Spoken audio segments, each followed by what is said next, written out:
ये एक इमोर्टल इंसान है जो कि 200 सालों से भी ज्यादा समय तक जी रहा है और इसके पास रीजनरेशन की एबिलिटी है और ये बंदा कभी नहीं मर सकता। चाहे कोई इसके बॉडी पार्ट्स काट दे या ग्रेनेड से इसको ही उड़ा दे, इसको घंटा भी कुछ फर्क नहीं पड़ेगा। और एक मिस्टीरियस ऑर्गेनाइजेशन है जो कि इस बंदे को पकड़ना चाहती है और उस ऑर्गेनाइजेशन में इस बंदे जैसे कई सारे और इंसान है जिसके पास कई अलग अलग सुपर पावर है और ये कई सालों से इस ऑर्गेनाइजेशन से छुप कर बैठा है और गलती से वो एक ऐसी लड़की से मिलता है जो कि अनलकी है। अगर कोई इसे टच कर लेता है तो वो इंसान वहीं पे मर जाएगा और कई बार तो इसके अनलक की वजह से एस्ट्रॉइड तक गिरता है और इस लड़की के पेरेंट्स इसके अनलक की वजह से ही मर जाते हैं। और अब ये इमोर्टल बंदा अनलकी गर्ल से मिलता है और दोनों के पीछे वो ऑर्गेनाइजेशन पड़ जाती है और आगे कई सारे खतरनाक विलन्स भी आने वाले हैं। तो अब स्टोरी में आगे बढ़ते हैं। कहानी की शुरुआत में एक लड़की मांगा पढ़ रही होती है और उसके पास में अनडेड बैठा होता है और ये साल 2020 होता है। ये लड़की यहाँ पे सुसाइड करने के लिए आई होती है क्योंकि इसकी जिंदगी इस मांगा जैसी नहीं होती और ये अनलकी है, यानी कि कोई इसे छू लेता है तो वो मर जाएगा। पर वो पास बैठा हुआ अनडेड उसे पकड़ के साइड में कर देता है, पर अनडेड ब्रिज से नीचे गिर जाता है और एक ट्रेन से टकरा जाता है। वो लड़की रोने लगती है पर अनडेड का सर उस लड़की के पास आ जाता है और अनडेड अपनी पूरी बॉडी को रीजनरेट कर लेता है। वो लड़की भागने लगती है और पुलिस आ जाती है। सिचुएशन को देखते हुए अनडेड उस लड़की को एक बिल्डिंग पे उठा के ले आता है। अनडेड अपने पैरों को इतनी जल्दी रीजनरेट करता है कि वो उसके प्रेशर से उड़ भी सकता है। अनडेड अनलकी को पूरी बात बताने को कहता है और हाँ, अगर अनलकी को कपड़ों के ऊपर से छुआ जाए तो अनलक नहीं लगता। अब अनलकी पूरी बात बताने लगती है। वो बताती है कि जब वो 8 साल की थी तब उसके पेरेंट्स बाहर जा रहे थे, तब अनलकी ने उन दोनों को गले लगाया और आधे घंटे बाद उसके पेरेंट्स जिस प्लेन में थे वो क्रैश हो गया। ये सुन के अनडेड अनलकी को गले लगा लेता है और उसके ऊपर एक केले का बॉक्स आके गिरता है और अनलकी उस केले के छिलके पे पैर रख के फिसल जाती है और बिल्डिंग से नीचे गिरने लगती है। पर अनडेड आके उसे बचा लेता है और अपने पैरों की हड्डी को बिल्डिंग पे घुसा देता है जिससे वो दोनों गिरने से बच जाते हैं और अनडेड अनलकी को उठाते हुए अपने अड्डे पे ले जाने लगता है। उसको जाते हुए कोई इंसान देख लेता है। अनडेड अनलकी को अपने अड्डे पे ले जाता है जहाँ पे अनलकी की टोपी निकल जाती है और उसके बहुत लंबे बाल होते हैं क्योंकि अगर कोई बार उसके बाल काटेगा तो वो मर जाएगा।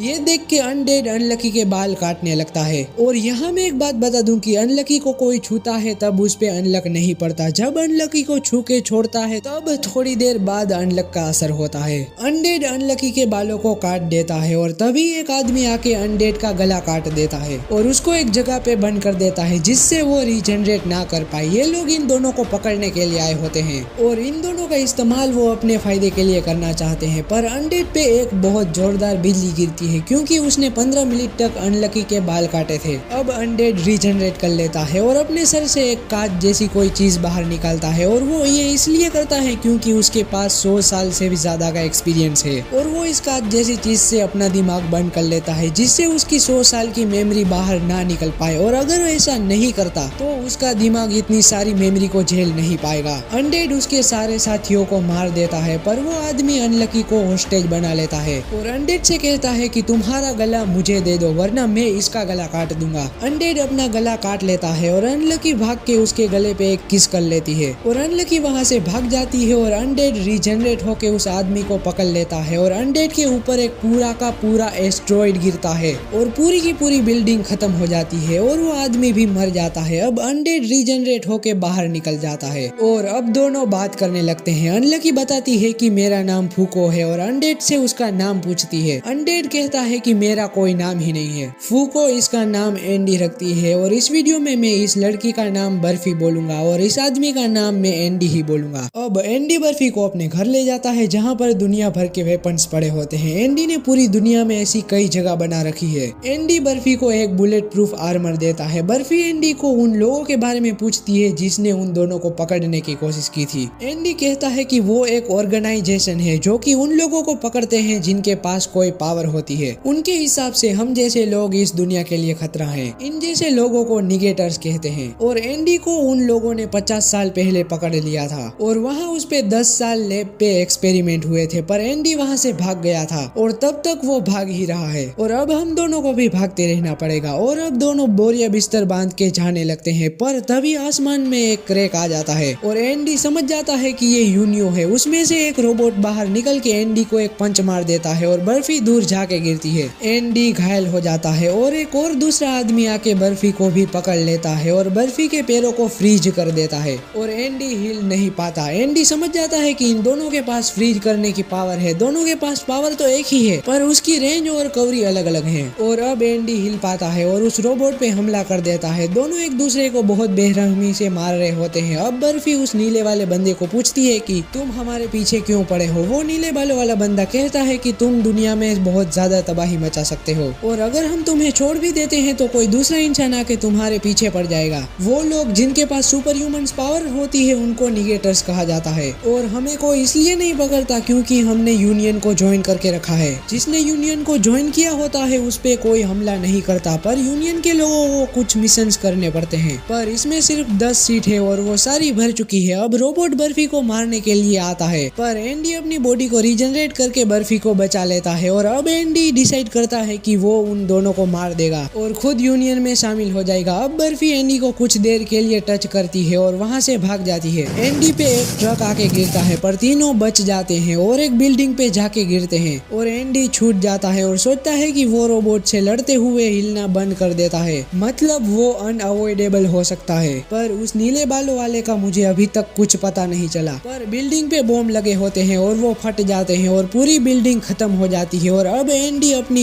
एक उंगली को काटता है और उसको एक गोली की तरह उस रोबोट पे मारता है और वो रोबोट वहीं पे मर जाता है। एंडी अब उस नीले वाले बंदे के पास जाता है और राइट साइड से हमला करता है पर वो लेफ्ट साइड पे लगता है। अब एंडी जितनी भी बार नीले वाले बंदे को मारता है वो उल्टी तरफ ही लगता है और वहाँ पे बर्फी एंडी की तलवार लेके आ जाती है और एंडी को देती है। एंडी उस नीले वाले बंदे पे अटैक करने वाला होता है पर वो नीले बालों वाला बंदा एंडी को रोक लेता है और कहता है कि वो रोबोट तो मर चुका है तो अब तुम दोनों डिसाइड कर लो कि इस सीट पे कौन बैठेगा। एंडी बर्फी को कहता है कि तुम इस सीट पे बैठ जाओ और मैं जेल चला जाता हूँ पर बर्फी मना करती है और दोनों लड़ने लगते हैं। अब उस नीले लड़के को इन दोनों पे तरस आ जाता है और वो कहता है कि हमारे टीम का एक इंसान 3 दिन बाद रसिया जाने वाला है तो तुम उसको मार दो और दोनों ही सीट पे बैठ जाओ। और ये कह के वो चला जाता है और ये दोनों बोट पे रसिया जाने लगते हैं। अब हमें सीन फ्लैशबैक में दिखाया जाता है जहाँ अपना एंडी एक जेल में होता है और उसके पास एक छोटी लड़की बैठी होती है और अब सीन प्रेजेंट में आता है जहाँ वही लड़की जो पहले देखी थी वो एंडी को जाते हुए देखती है और हंसती है। एंडी और बर्फी बोट से रसिया जा रहे होते हैं तभी उस पे फाइटर जेट से हमला होता है पर एंडी अपना हाथ काट के उसको तेजी से रीजनरेट करता है जिससे वो हाथ गोली की स्पीड में फाइटर जेट पे लगता है और फाइटर जेट खत्म हो जाता है। अब एंडी बर्फी को बताने लगता है कि मैं 3 लोगों को जानता हूँ जो कि यूनियन में शामिल हैं। पहला है अनब्रेकेबल, दूसरा है वो बंदा जिसने एंडी पे एक्सपेरिमेंट किए थे और तीसरी एक लड़की है जो कि इनविजिबल बैरियर बना सकती है जिसने 50 साल पहले एंडी के शरीर को कैद कर लिया था। अगर हमारा सामना उस लड़की से हुआ तो बहुत प्रॉब्लम होने वाली है। और अब वही लड़की उन पे मिसाइल से हमला करती है सैटेलाइट की मदद से। अब बर्फी पानी में डूब जाती है पर पानी के अंदर जाके एंडी उसे बचा लेता है और वापस बोट पे ले आता है और अब दोनों फाइटर जेट के आगे सरेंडर कर देते हैं। पर तभी एंडी पे आसमान से हमला होता है क्योंकि जब उसने बर्फी को निकाला था तब उसने बर्फी को टच कर लिया था। अब उस अटैक से पानी बहुत ऊपर तक जाता है पर उस पानी की मदद से एंडी उस फाइटर जेट पे चढ़ जाता है और अपने एक स्पेशल मूव से वो उस फाइटर जेट उड़ा रहे बंदे को मार देता है और फाइटर जेट पे खुद बैठ जाता है और फाइटर जेट को उड़ा के रसिया पहुंच जाता है। वहाँ पे वो क्रैश लैंडिंग करके नीचे उतरता है। अब एंडी अपने दोस्तों से मिलने जाने लगता है और वो बर्फी को कहता है तुम यहाँ थोड़ी देर मजे करो। बर्फी वहाँ एक लड़की से मिलती है जो कि वही होती है जिसने एंडी को 50 साल पहले पकड़ लिया था। अब वो दोनों दोस्त बन जाते हैं और बीच की पेंटिंग बनाने लगते हैं और बनाते बनाते शाम हो जाती है। अब वो दोनों बहुत बातें करते हैं और बर्फी बताती है कि मैं 4 दिन पहले मरने वाली थी, तब मैं एक लड़के से मिली जिसने मेरी जिंदगी को पूरी तरीके से बदल के रख दिया और मुझे बहुत खतरे में भी डाला। वो दूसरी लड़की पानी में चलने लगती है और पानी की एक लहर बनाती है। तभी वहाँ पे एंडी आ जाता है और डायरेक्टली उस लड़की पे अटैक कर देता है पर वो लड़की उसे नीचे फेंक देती है। नीचे गिरते हुए एंडी कहता है कि तुमने मेकअप लगाया है, मेकअप से ही ना ली हो जीना। हाँ, इस लड़की का नाम जीना है।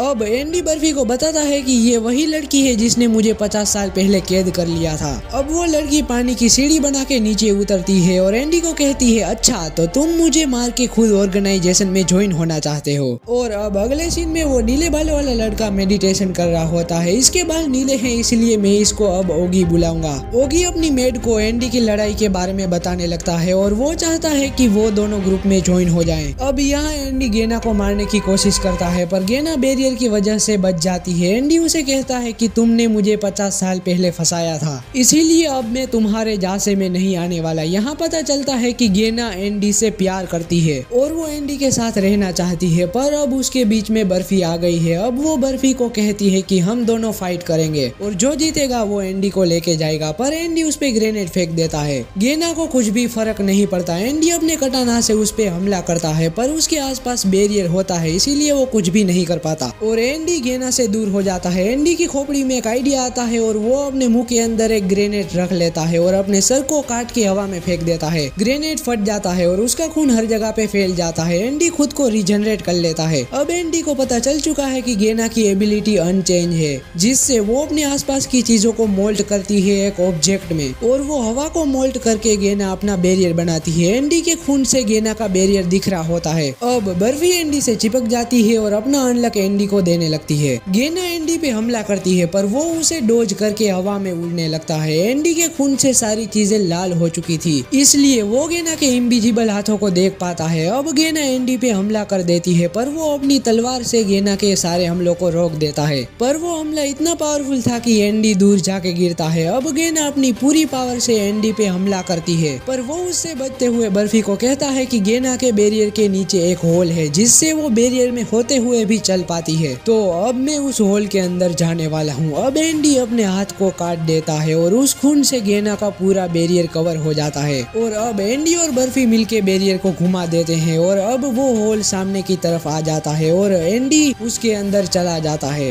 और बर्फी ने इतनी देर तक एंडी को पकड़ा हुआ था, इसीलिए अब अनलक एंडी पे गिरने वाला है। शिप से एक तेज लाइट निकलती है और एंडी पे पड़ती है और इस अटैक से गेना के बैरियर के साथ एक पहाड़ भी टूट जाता है। अब अगले सीन में गेना मरने की हालत में होती है और उसके पास एंडी बैठा होता है। गेना एंडी से कहती है कि एंडी, तुम्हारे हाथों से ही मैं मरना चाहती थी। मैं बहुत तंग आ चुकी थी इस जिंदगी से। मुझे यूनियन के कहने पे पता नहीं कितने ही लोगों को मारना पड़ा। मेरी खुद की एबिलिटी अनचेंज है पर मैं चेंज चाहती थी। ऐसा कह के गेना वहीं पे मर जाती है। अब अगले सीन में ये दोनों एक बार में होते हैं जहाँ ये गेना के बारे में ही बात कर रहे होते हैं। तभी आसमान फाड़ के एक मॉन्स्टर आता है और इन दोनों को यूनियन के ऑफिस फेंक देता है, जहाँ यूनियन के सारे लोग दिखाए जाते हैं। तो चलो सबका नामकरण करते हैं। पहली एक लड़की है जिसने हेलमेट पहन रखा है और ये सबकी लीडर भी है। दूसरा है अपना ओगी। तीसरा है जेम्स बॉन्ड जैसा दिखने वाला बंदा। चौथा है एक छोटा सा बच्चा जो कि अंगूठा चूस रहा है। पांचवा एक रोबोट है जिसकी बहुत बड़ी आंख है। छठा है एक समुराई जिसने बहुत भारी भरकम सूट पहन रखा है। सातवां एक नीले बालों वाला लड़का है जिसको देख के मुझे हंटर हंटर की याद आ जाती है। आठवां है ये बंदा जिसने 10 साल तक एंडी पे एक्सपेरिमेंट किए थे। 9वीं है बर्फी और 10वां है एंडी। अब वहाँ पे वही मॉन्स्टर आता है जिसने बर्फी और एंडी को पकड़ के यूनियन के ऑफिस फेंक दिया था। ये मॉन्स्टर एक बुक के अंदर बंद रहता है और इसका नाम एपोक्लिप्स है। मैं इसको बुक बुलाऊंगा। बुक इन सबको कहता है कि मैं तुम्हें 6 टास्क दे रहा हूँ। पहला है कि तुम्हें अर्नबर्न को कैप्चर करना है और अगर तुमने कैप्चर कर लिया तो मैं यहाँ 10 की जगह पे 11 सीट कर दूंगा। और ऐसे ही ये बुक सारे टास्क कहने लगता है। मैं तुम्हें शॉर्ट में बता देता हूँ वरना ये वीडियो बहुत लंबी हो जाएगी। बुक कहता है कि तुम्हें अनईट, अनलैंग्वेज, अनसीन, अनपास्ट और अनस्पॉइल को पकड़ना है। अगर इन सबको तुमने पकड़ लिया तो तुम्हें अलग अलग रिवॉर्ड मिलेंगे और अगर तुम इनको नहीं पकड़ पाए तो तुम पे पेनल्टी लगेगी। अब ये सारी चीजें सुन के बर्फी को कुछ भी समझ नहीं आ रहा होता, इसीलिए वो पास बैठे बंदे को पूछती है कि ये सब क्या चल रहा है। और यहाँ हमें इस बंदे से सारी चीजें पता चलती है कि ये बुक क्या है और ये इन सबको ऑर्डर क्यों दे रहा है। दरअसल ये दुनिया का सबसे पहला आर्टिफैक्ट है। ये सारे यूनियन के लोगों को कुछ टास्क देता है जिसको यूनियन के लोगों को पूरा करना ही पड़ता है। अगर यूनियन के लोग टास्क को पूरा नहीं करते तो ये बुक इन पे पेनल्टी लगा देता है। ये सुन के बर्फी कहती है कि क्या हम ऐसा नहीं कर सकते कि हम एक दूसरे से लड़ाई ना करें और एक शांति भरी दुनिया बनाएं। ये सुन के सारे लोग कहते हैं कि ये बिल्कुल भी पॉसिबल नहीं है। अगर हमने इस बुक के दिए गए हुए टास्क को पूरा नहीं किया तो ये वर्ल्ड भी डिस्ट्रॉय हो सकता है। इस पूरे वर्ल्ड के ऊपर इस बुक ने 98 पेनल्टी लगाई हुई है। इन पेनल्टी में इसने वर्ल्ड पे डेथ, जातिवाद और बीमारी जैसी चीजों को वर्ल्ड पे ऐड कर दिया है। और अगर हम इस बुक के दिए गए हुए टास्क को पूरा नहीं करते हैं तो हर 3 महीने में एक नई पेनल्टी वर्ल्ड पे ऐड कर दी जाएगी। और हम यूनियन के लोग इस वर्ल्ड को पेनल्टी से बचाने के लिए काम करते हैं और एक दिन हम इतने पावरफुल हो जाएंगे कि कि हम उस बुक के पीछे छुपे हुए इंसान या गॉड को मार देंगे। ये सारी चीजें सुन के एंडी को बहुत बोर हो रहा था, इसीलिए वो टेबल के ऊपर चढ़ के उस बुक का मुंह पकड़ लेता है और उस बुक को कहता है कि सबसे खतरनाक टास्क कौन सा है, वो टास्क मुझे करना है। बुक एंडी को अनस्पॉइल को पकड़ने का टास्क देता है और कहता है कि इसमें तुम्हें 3 लोग लगेंगे। एंडी कहता है कि मैं, बर्फी और ओगी जाएंगे इस टास्क को पूरा करने के लिए। अब अगले सीन में ओगी की असिस्टेंट बर्फी को कपड़े पहना रही होती है और वहाँ एंडी भाग रहा होता है क्योंकि उसको कपड़े नहीं पहनने होते, पर ओगी उसे समझाता है कि ये कपड़े कोई आम कपड़े नहीं है, ये बुलेट प्रूफ कपड़े हैं और ये टाई की मदद से तुम किसी भी गवर्नमेंट फैसिलिटी को फ्री में इस्तेमाल कर सकते हो और इस टाई की मदद से तुम किसी भी लैंग्वेज में बात कर सकते हो और किसी भी लैंग्वेज को समझ भी सकते हो। तभी इन सभी लोगों को पता चलता है कि यहाँ एक कैदी भाग चुका है। हाँ, यहाँ पे एक जेल है जहाँ कैदियों को बंद करके रखा जाता है और ये स्पाइडरमैन की तरह दिख रहा है। मैं अब इसे स्पाइडरमैन बुलाऊंगा। इसके पास ये पावर है कि ये किसी भी इंसान के साथ चिपक के उस इंसान के कपड़ों में कन्वर्ट हो जाता है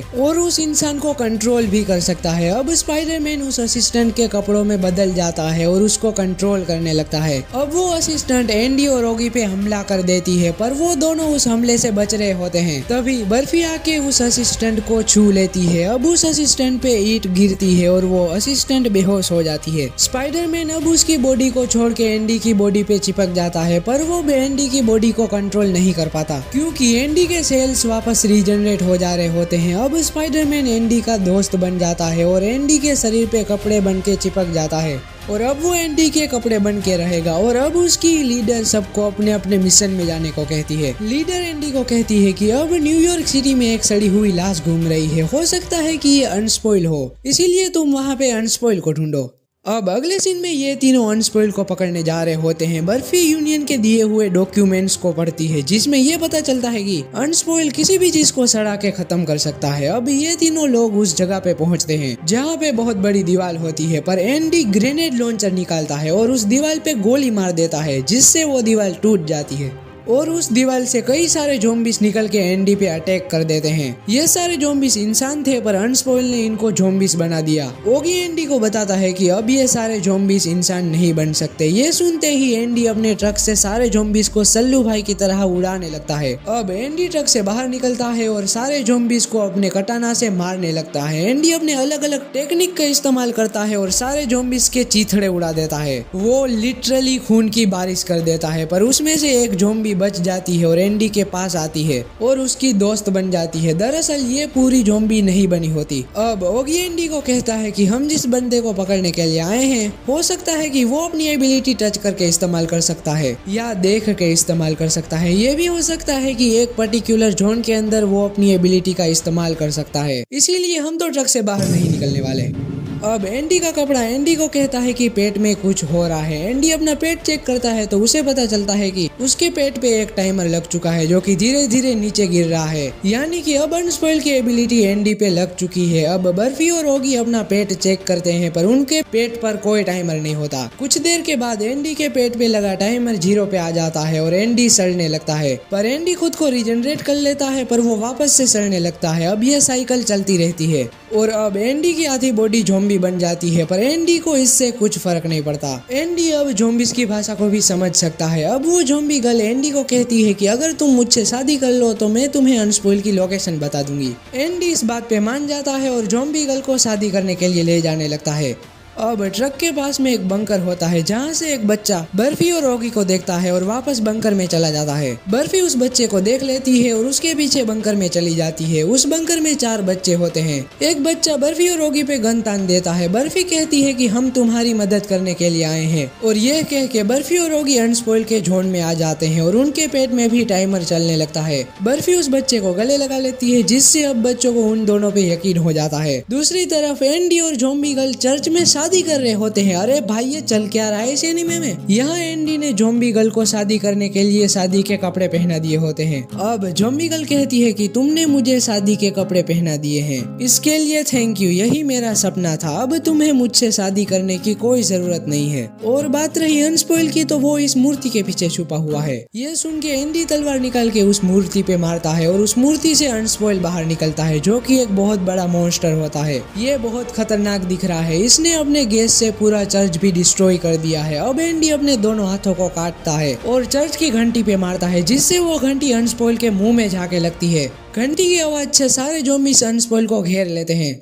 बर्फी उस लड़के से बात करती है और वो अपना नाम केन बताता है। केन बताता है कि एक हफ्ते पहले काली बॉल जैसी कोई चीज दिखाई दी थी, जिसने खुद को स्पॉइल बताया और पूरे गांव को पीली गैस से भर दिया। इस गैस की वजह से गांव के लोगों के पेट पे एक टाइमर आ गया और टाइमर का टाइम खत्म होने पर वो सारे लोग ज़ॉम्बी बनने लगे। केन की टीचर ने उसे और बाकी बच्चों को बचाने के लिए एक टनल में सबको बंद कर दिया था। अब प्रेजेंट में केन की दोस्त के पेट पे लगा हुआ टाइमर खत्म होने वाला होता है। केन उसे कहता है कि वो किस तरह के फूल बेचना चाहती थी और जैसे ही वो अपने सपने के बारे में बात करती है, उसके टाइमर का टाइम बढ़ जाता है। ये सुन के बर्फी और ओगी हैरान हो जाते हैं। केन बताता है कि जब तक उनके अंदर सपने हैं वो ज़ॉम्बी बनने से बच सकते हैं। बाहर एंडी लगातार स्पॉइल से लड़ रहा होता है और ज़ॉम्बीज़ का इस्तेमाल करके उस पे हमला करता है। बर्फी और ओगी टनल से बाहर आकर एंडी को लड़ते हुए देखते हैं। एंडी ज़ॉम्बी गर्ल को उनकी तरफ फेंकता है और कहता है कि मेरी बीवी का ध्यान रखना। अब केन उस ज़ॉम्बी लड़की को देखता है तो वो उसे अपनी टीचर कहता है।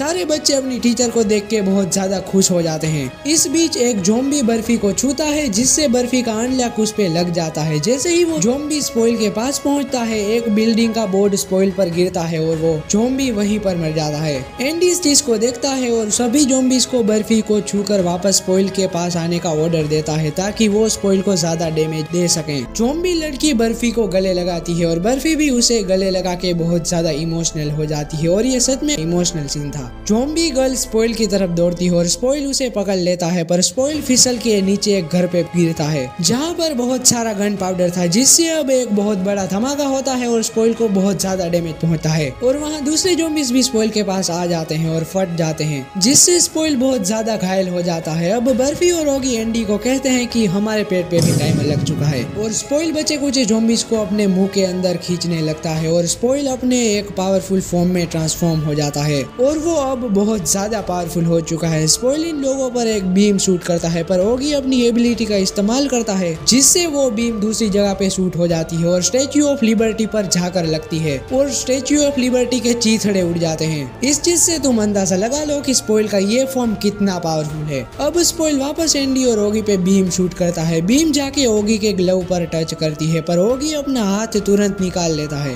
और वो ग्लव पूरी तरीके से सड़ जाता है और एंडी के हाथ पर एक बीम लगती है, पर एंडी जल्दी जल्दी अपना हाथ को काट लेता है। अब एंडी स्पॉइल के ऊपर हमला करता है, पर वो बिना कुछ किए ही सड़ने लगता है और स्पॉइल उसे एक मुक्का मारता है और एंडी को नीचे गिरा देता है। इतना मारने के बाद भी एंडी नहीं मरता, जिससे स्पॉइल को पता चल जाता है कि इसको मारना इम्पॉसिबल है। तो वो सोचता है कि ये तो वैसे भी मर ही जाएगा, क्योंकि एंडी की बॉडी बार बार सड़ रही थी और वापस रीजनरेट हो रही थी। इसीलिए वो एंडी को पूरी तरीके से इग्नोर करके बर्फी और ओगी के पास जाता है, पर ओगी अपनी एबिलिटी का इस्तेमाल करके वहाँ से भाग जाता है और स्पॉइल बर्फी को भाषण देने लगता है कि तुम इंसानों की क्या ही औकात है मेरे सामने। तुम्हारी बॉडी मुश्किल से 100 साल ही जी पाती है, तो तुम बहुत लकी हो कि मेरे हाथों से मारे जाओगे। ये सारी बातें सुन के बर्फी स्पॉइल को अपने सपनों के बारे में बताने लगती है और कहती है कि मैं एक नॉर्मल लड़की की तरह जीना चाहती हूँ और मैं मरते दम तक अपनी जिंदगी को एंजॉय करूंगी, भले ही तुम्हारे हाथों मेरी मौत ही क्यों ना हो जाए। अब ये कहने के बाद बर्फी का टाइमर बढ़ जाता है और अपना डंडा लेके ओगी भी वहाँ पे पहुँच जाता है और कहता है मेरा भी सपना है कि मैं बहुत महान इंसान बनूं। और ऐसा कह के वो स्पॉइल पे हमला कर देता है और ओगी के पेट पे लगा टाइमर भी बढ़ जाता है।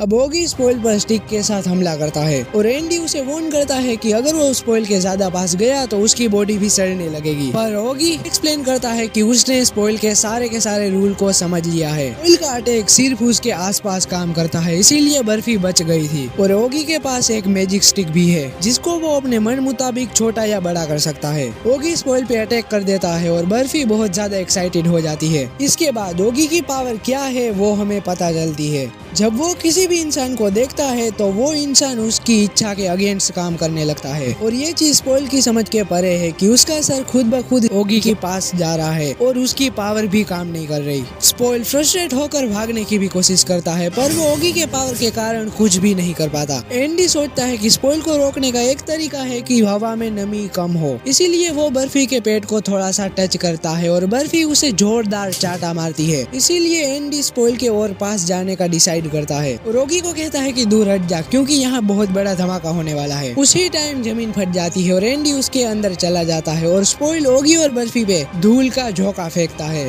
बर्फी सजेस्ट करती है कि अगर हम स्पॉइल को स्पेस में ले जाएं तो वहाँ उसकी पावर फेल हो जाएगी और ओगी और एंडी प्लान को एग्जीक्यूट करते हैं। एंडी स्पॉइल को स्पेस में ले जाने के लिए अपना कार्ड हटाने का डिसीजन लेता है। फ्लैशबैक में दिखाया जाता है कि एंडी के पास 100 सालों से भी ज्यादा का एक्सपीरियंस है और वो अपने कार्ड से अपनी मेमोरीज को कंट्रोल करता है। ओगी स्पॉइल के नीचे अपनी मैजिक स्टिक रख देता है और उसको बड़ा करने लगता है और स्पॉइल के साथ एंडी भी चला जाता है। स्पेस में एंडी और ओगी के बीच इंटेंस फाइट होती है और स्पॉइल एंडी पे अटैक करता है और उसके अटैक से एंडी के सर का हिस्सा राख में बदल जाता है पर एंडी अपनी हीलिंग स्पीड से वापस आ जाता है। पर इस बार एंडी के सर के बाल ब्लैक हो जाते हैं और यहाँ लिटरली में एंडी का एक दूसरा रूप बाहर निकलता है जो कि बहुत ज्यादा खतरनाक है और बहुत ज्यादा पावरफुल भी है। इसके बाद एंडी अपनी 2 उंगली काटता है और उन 2 उंगलियों में से 2 नए एंडी बन जाते हैं और वो 2 नए एंडी स्पॉइल के चीथड़े उड़ा देते हैं और एंडी आके स्पॉइल के कोर को बाहर निकाल लेता है और अपने हाथों को काटकर स्पॉइल के कोर को नीचे गिरा देता है। जमीन पे वो हाथ गिरते ही एंडी उन हाथों से फिर से रीजनरेट हो जाता है। ओगी मुई से स्पॉइल का कोर लेने को कहता है तब एक पावरफुल बीम एंडी के हाथ पर लगती है और स्पॉइल का कोर गायब हो जाता है। एंडी ओगी से कहता है कि आज का दिन क्या है। जब वो जवाब देता है तो लगता है कि एंडी की पुरानी मेमोरीज वापस आ गई है। अपने फोरहेड के कार्ड वाले एरिया पर एंडी को दर्द होता है और वो फूको की तरफ देखकर बोलता है ये सब तुम्हारी वजह से है ना।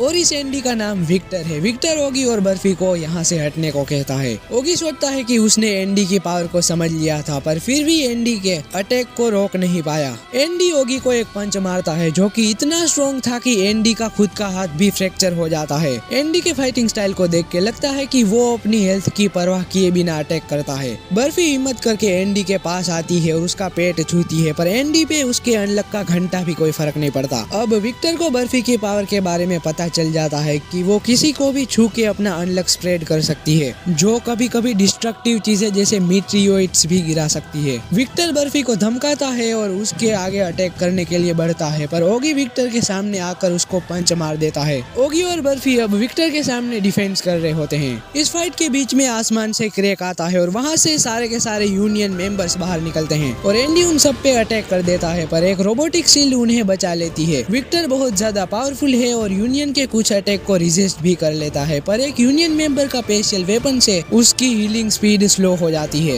विक्टर कहता है कि अगर ये पुराना एंडी होता तो ये वेपन उस पे काम करता पर मुझ पे ये वेपन घंटा भी काम नहीं करने वाला। ऐसा कह के वो वापस रीजनरेट हो जाता है पर एक कवच वाला यूनियन मेंबर आकर उसको बीच में से आधा काट देता है पर एंडी अपनी उंगली से वापस रीजनरेट हो जाता है। एंडी अब यूनियन के मेंबर की तरफ बढ़ता है और अपनी तलवार निकाल के अटैक करने के लिए रेडी हो जाता है। यूनियन की लीडर भी अपनी तलवार निकाल लेती है और वो भी तैयार हो जाती है। अब यूनियन की लीडर विक्टर से लड़ने लगती है और टॉप को कहती है कि बर्फी और ओगी को यहाँ से ले जाए। टॉप दोनों को बचाने के लिए पूरी स्पीड में भागने लगता है पर विक्टर अपनी उंगलियों से कई क्लोन बनाकर फूको पर हमला कर देता है। टॉप फिर भी दोनों को तेजी से गांव के बाहर ले जाने लगता है। विक्टर फिर से अटैक करता है और ओगी के डंडे को टॉप पर गिराता है। ओगी अपने डंडे को बहुत ज्यादा छोटा कर लेता है और ये तीनों गाँव से बाहर निकल जाते हैं। वहाँ आकर फूको टॉप से कहती है कि मुझे वापस विक्टर के पास ले चले क्योंकि उसके पास एंडी को वापस लाने का एक प्लान है। टॉप थोड़ा सा हिचकिचाता है पर बाद में मान जाता है और ओगी बर्फी को एक गन और एंडी का कार्ड देता है। अब टॉप बर्फी को विलेज ले जाने लगता है। विलेज में घुसने पर उन्हें विक्टर के कई क्लोन मिलते हैं जो यूनियन मेंबर्स पर अटैक कर रहे होते हैं। बर्फी ध्यान से देखती है और असली विक्टर को पहचान लेती है जो कि यूनियन की लीडर से लड़ रहा होता है। इसके बाद बर्फी विक्टर के पास जाकर अपना शर्ट उसके अंदर घुसा देती है और विक्टर के माथे पे एंडी का कार्ड लगाने की कोशिश करने लगती है। ये देख के सारे यूनियन मेंबर हैरान हो जाते हैं। बर्फी सबको समझाती है कि अगर वो विक्टर के पास चिपकी रहेगी तो उसका अनलक विक्टर पे लगेगा। विक्टर कहता है कि ये सारी एबिलिटी एंडी पर तो काम कर सकती है, पर तुम्हारी एक भी एबिलिटी मुझ पे घंटा भी काम नहीं करने वाली, और अपना एक क्लोन बनाकर बर्फी पे हमला कर देता है। यूनियन मेंबर्स विक्टर के क्लोन के अटैक से बर्फी को बचा रहे होते हैं। बर्फी विक्टर के अंदर एंडी को बुलाने की कोशिश करती है, पर विक्टर इस बात से बहुत ज्यादा गुस्सा हो जाता है और उस पे हमला कर देता है, पर टॉप आकर बर्फी को बचा लेता है और बर्फी विक्टर के सर पे गोली मारकर अपना अंगूठा उसमें घुसा देती है और एंडी को बुलाने लगती है। एंडी कुछ सेकंड्स के लिए वापस आता है और बर्फी एंडी को किस कर लेती है और एंडी पर विक्टर वापस से हावी हो जाता है। अब बर्फी यहाँ सब लोगों को भागने को कहती है क्योंकि यहाँ पर अब तक का सबसे खतरनाक अनलक गिरने वाला है। अब यूनियन के सभी मेंबर गांव के बाहर चले जाते हैं और ओगी अपनी पावर से विक्टर को रोक के रखता है और अब गांव के ऊपर बहुत सारे मीटियोइड गिरते हैं और पूरा गांव तबाह हो जाता है। अब बर्फी वापस आकर एंडी के सर पे कार्ड लगा देती है। अब अगले सीन में बर्फी की आंख एक हॉस्पिटल में खुलती है और उसके पास में एंडी बैठा होता है। अब थोड़ी देर बाद यूनियन की मीटिंग होती है जहाँ पर बुक आकर सबको मिशन के रिजल्ट बताने लगता है। अब अगले सीन में एक मिस्टीरियस आदमी अनसीन के सामने आता है और उसके पेट में चिपके लगे एक डिवाइस का खुलासा करता है। वो धमकी देता है कि अगर अनसीन उसकी बात नहीं मानता तो उसके जख्म कभी नहीं भरेंगे और वो वहीं पर मर जाएगा और ये बंदा अनरिपेयर होता है। अब यहाँ एपोक्लिप्स यूनियन मेंबर्स को मिशन के रिजल्ट बताने लगता है। पांचों यूनियन मेंबर्स ने अपना मिशन सक्सेसफुली कंप्लीट किया तो उसके रिवॉर्ड में एक और नए यूनियन मेंबर की सीट ऐड कर दी जाती है और निगेटर अनबर्न की लोकेशन मिल जाती है। अब एपोक्लिप्स एक और रिवॉर्ड देता है जिसमें एपोक्लिप्स दुनिया भर में इंग्लिश को यूनिवर्सल लैंग्वेज बना देता है। ओगी इस रूल को टेस्ट करता है और मुई से दूसरी लैंग्वेज में बात करके देखता है, पर वो समझ नहीं पाती क्योंकि ये रूल सिर्फ नॉर्मल इंसानों पर ही असर करता है। यूनियन के मेंबर पे उस रूल का कोई भी असर नहीं होता। एक मिशन जो अनसीन को पकड़ने के लिए था वो फेल हो गया और जो लोग उस मिशन में गए थे उन सब की सिर्फ लाश ही मिलती है। एंडी को शक होता है कि इसमें अनरिपेयर का हाथ है। तभी एक और ट्विस्ट आता है जिसमें एपोक्लिप्स उमा गैलेक्सी को ऐड करता है पेनल्टी के रूप में, जिसमें उमा गैलेक्सी नाम का पावरफुल बीइंग स्पेस में फैल जाता है और कई सारे प्लेनेट्स अर्थ के आसपास दिखने लगते हैं और लिटरली एक पूरी की पूरी नई गैलेक्सी बन जाती है जिसमें कई सारे प्लेनेट होते हैं और उन प्लेनेट के अंदर कई सारी लाइफ भी एग्जिस्टेंस में आ जाती है और उन एलियन को यही लगता है कि वो कई सालों से एग्जिस्टेंस में है और नॉर्मल इंसानों को भी यही लगता है, पर यूनियन मेंबर के लिए ये सब नया होता है। इस इवेंट की वजह से एलियन अर्थ पे अटैक कर देते हैं क्योंकि उनका प्लेनेट तबाह होने की कगार पे था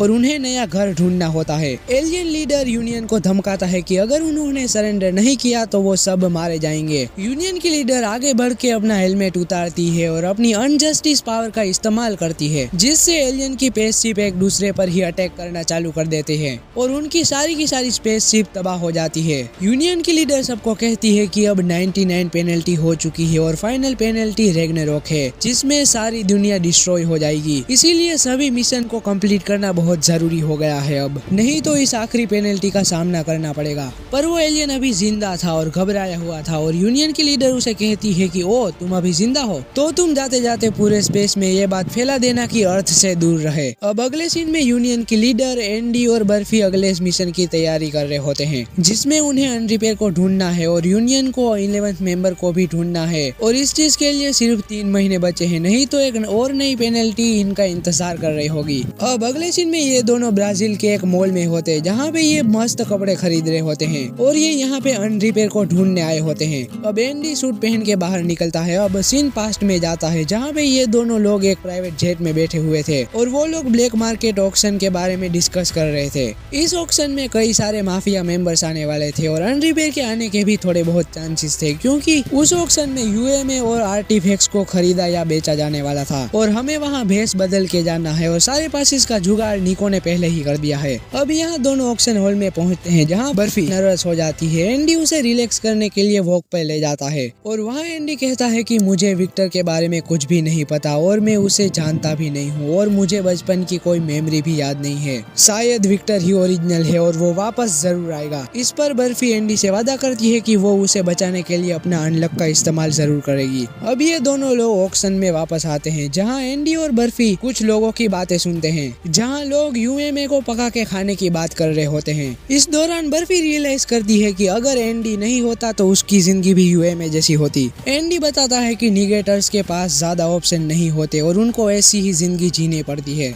एंडी उसे यूनियन में शामिल होने के बाद एक मिले नए ऑप्शन के बारे में बताता है जिसमें वो गॉड को मार सकते हैं जिसने ये सारी नाइंसाफी की है। अगले सीन में अनरिपेयर अपने मॉन्स्टर पेट जो कि शिप से भी बड़ा होता है उसके साथ शिप में एंटर करता है और गार्ड्स का गला काट देता है। अनरिपेयर के साथ में एक लड़की भी होती है जो कि फ्यूचर देख सकती है और उसके साथ में 2 निगेटर भी होते हैं। ये लोग यहाँ पर जो निगेटर बेचे जाने वाले थे उनको पकड़ने के लिए आए होते हैं। तातियाना ये सुन के एंडी और बर्फी को वार्निंग देती है कि अनरिपेयर शिप में आ चुका है। यूनियन की लीडर बताती है कि ये सब मिलकर निगेटर को कैप्चर करना चाहते हैं।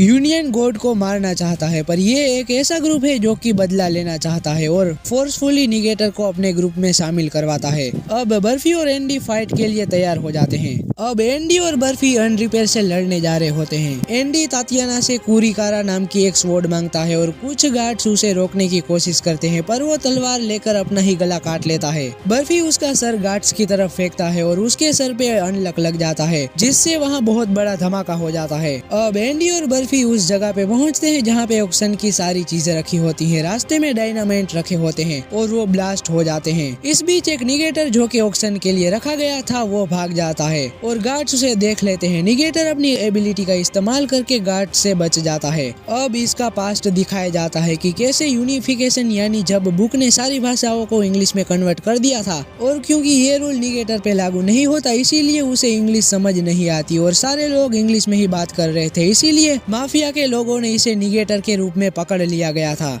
वो अब प्रेजेंट में डरा हुआ था और अपनी सिचुएशन को देख के बहुत चिंता कर रहा था। अब वहाँ पर अनरिपेयर और उसकी टीम आ जाती है और वो आकर गार्ड को मार देते हैं और अनरिपेयर इस लड़के की एबिलिटी गेस करने लगता है और देखता है कि बिना उले डुले रहने पर ये लड़का जिस पर भी अपनी एबिलिटी इस्तेमाल करके अपनी आंखों से कुछ भी देखेगा वो मूवमेंट रुक जाएगी, मतलब वो फ्रीज हो जाएगा। अनरिपेयर का एक आदमी उस लड़के को धमकी देता है कि अगर उसने अपनी एबिलिटी इस्तेमाल नहीं करी तो वो मारा जाएगा। एंडी उस लड़के को बचाने के लिए अपनी जान पर खेल जाता है और सारी गोलियां उसे लग जाती है। बर्फी उसको आकर यूनियन की टाई देती है जिससे वो इंग्लिश भी अब समझने लगता है। अब अनरिपेयर एंडी का गला काट देता है और उसे बताता है कि उसका घाव तब तक ठीक नहीं होगा जब तक मैं जिंदा हूँ। एंडी अपना गला फिर से काटने की कोशिश करता है पर वो काट नहीं पाता। अनरिपेयर बर्फी और एंडी को अपनी टीम में शामिल होने के लिए कहता है पर एंडी और बर्फी मना कर देते हैं। एंडी बर्फी को अपनी पीठ पे बैठा कर भागने लगता है। बर्फी एंडी का गला काट लेती है और एंडी अपने कटे हुए सिर से अनरिपेयर पर हमला कर देता है। अब तातियाना भी वहाँ पहुँच जाती है और अनरिपेयर के दोनों पार्टनर्स को पकड़ लेती है। वो लड़का बहुत चौंक जाता है और तातियाना कहती है कि वो इन दोनों को संभाल लेगी और बाकी 2 को हराने के लिए एंडी और बर्फी आगे बढ़ते हैं। अनरिपेयर फिर उस लड़के पे एक चीज से हमला करता है। एंडी उसे बचाने की कोशिश करता है और वो चीज बर्फी को लग जाती है और अनरिपेयर कहता है कि बर्फी के पास अब सिर्फ 1 घंटा ही बचा है। एंडी अपना कार्ड निकालने वाला होता है पर बर्फी उसे मना करती है और गार्ड्स भी वहाँ पे पहुँच जाते हैं पर अनरिपेयर और उसके सारे साथी वहाँ से भाग जाते हैं। गार्ड्स एंडी और बर्फी को निगेटर समझते हैं पर वो लड़का गार्ड्स को कहता है कि बर्फी को डॉक्टर की जरूरत है पर गार्ड्स उसकी बात नहीं सुनते और वो लड़का अपनी माँ के शब्दों को याद करने लगता है जहाँ उसकी माँ कह रही होती है कि जो तुम्हें अच्छे से ट्रीट करे उसकी तुम जरूर मदद करना। अब वो लड़का अपनी एबिलिटी का इस्तेमाल करके गार्ड्स को रोक लेता है और वो सारे गार्ड्स और उनकी गोलियां फ्रीज हो जाती है और इस एबिलिटी का नाम अनमूव होता है।